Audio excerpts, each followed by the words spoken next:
Okay, here we are. Let's get started with the long awaited finals breakdown and predictions. The first part of the entire prediction has to be what I feel is the most obvious, glaring mistake by both teams.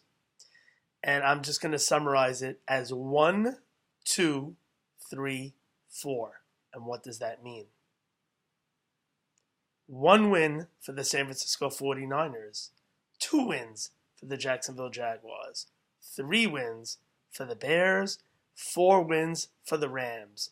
What does that mean? All of the teams that I just mentioned have defenses available to play against them. The Tennessee Titans are already taken. They're taken by Phil. Is he starting them? No. They are the Tennessee Titans, who are fighting for a playoff spot, are playing against Jacksonville. Jacksonville has two wins, not being started by Phil. Can't understand it. Bunny is starting the New York Giants on the road in a night game on Thursday night against the rivaled Eagles team. He could pick up the Rams defense against the Niners defense against the Rams, the Redskin defense against the Bears. Not interested. He will start the Giant defense. I waited until about an hour before kickoff. It's now 7:30 to see if Bunny would make a move. Bunny has not made a move, and thus the recording of this video.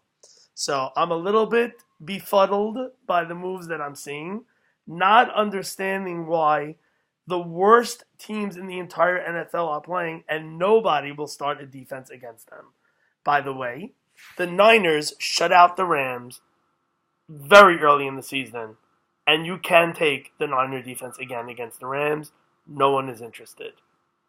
Let's break down the rest of the squad.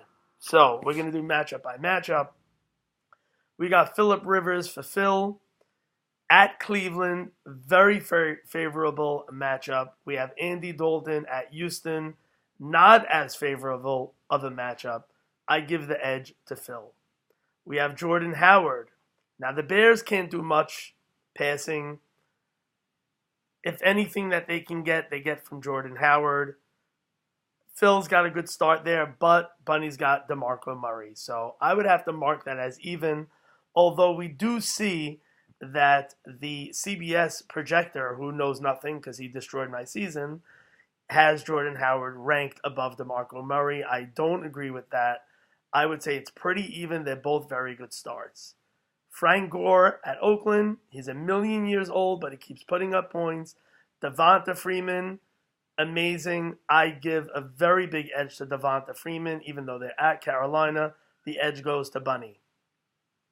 Brandon Cooks and Mike Evans. So this is very interesting. Mike Evans is playing at New Orleans. Great matchup for Mike Evans.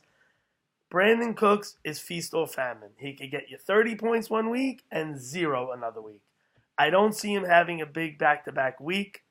I do see Mike Evans outscoring Brandon Cooks by a lot. So I give the edge to Phil over there. Now we have a bit of a problem. We're going to have to speak to these together. So we have another receiver, and we're also going to use the utility spot at this point. And I'll tell you why. Bunny feels, for some reason, that the Miami Dolphins going to Buffalo, which I'm sure it's got to be cold, and Miami's obviously from Miami, is going to light it up with Jarvis Landry, and I have to look up his name to get his name right, Matt Moore. No one has Matt Moore. No one would ever draft Matt Moore. You were lucky if you even had Tannehill on your team, who was the starter. Now he decides that he wants Matt Moore. So he has Matt Moore and Jarvis Landry, both Miami players playing at Buffalo, and he thinks that they're his ticket to a championship. So I don't agree with that. I think it's a ridiculous move. I don't understand what he's doing at all by starting Matt Moore and Jarvis Landry. I think that will signal the end of Bunny. And you got to compare those two players to Cole Beasley, which is okay, not great, serviceable, pretty weak. But take a look at who he has opposite Matt Moore. He's got Matt Ryan. Matt Ryan will have Julio Jones back. I just looked it up. Even without Julio Jones, Matt Ryan is a machine. He's the MVP of the league or nominee for MVP of the league, and that's going to make a very big difference. When you look at Matt Ryan and Matt Moore, they're both Matt, but Ryan is much better than Moore. So I give a very big edge there. Looking at tight ends, another receiver, Cameron Meredith, Tyreek Hill, borderline. Don't know how these guys are actually in the finals with players like that. I think that's pretty even. Tyreek Hill's been a little bit hot lately, but you don't know what Cameron Meredith can do, so that's pretty even. Dennis Pitta and Ladarius Green, that's pretty even as well. Tight ends in the same matchup, Pittsburgh versus Baltimore. So, again, we have Phil with Green. We have Pitta with Bunny. I like Pitta, but Green had a few games here and there that were a little bit better, but Pitta, I think I would give the edge to there. Halshka on the road at Arizona, decent. Janikowski at home against Indianapolis, probably better. Kickers a hit and miss. And I spoke about the defenses. The Giants at Philly, mistake. Pittsburgh Steelers against Baltimore, decent. Baltimore could put up a lot of points. Not understanding how Phil is not starting Tennessee. Not understanding how Bunny is not picking up one of those defenses in games that no one will score. So that's my wrap, and I am predicting the 0x Phil Jetnuts will win easily over Bunny's